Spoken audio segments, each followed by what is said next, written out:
Following on John about guns, when the president has traveled on other issues like payroll tax cut or other things to engage the American public, as you say, he's mostly been pressuring Republicans. How, as you mentioned, after Newtown, he spoke to Senator Manchin, and at that time, in December, Senator Manchin was suggesting he was open to the idea of an assault weapons ban. This past weekend, he seemed to suggest he wasn't. Yesterday, Al Franken, who's a more liberal Democrat, was kind of hesitated about whether he supported the assault weapons ban. Today says he supports the principle of it, not making clear he supports the bill.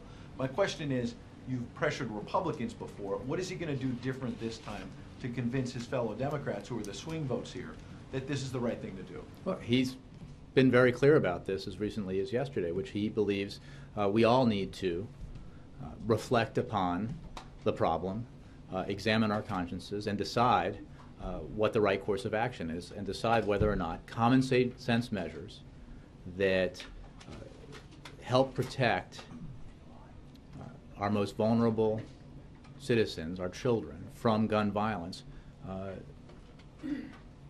are the right thing to do. He firmly believes they are, and he'll be having that conversation with Republicans and Democrats and with Americans more broadly.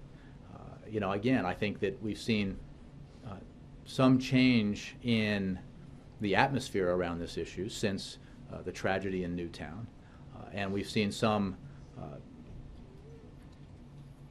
gun rights supporters who haven't abandoned their support for gun rights, just as the president has not, but who view this issue now in a different way and believe that common sense action is the right way to go, and the president hopes to build on that. But he made very clear yesterday that he understands that this is a challenge.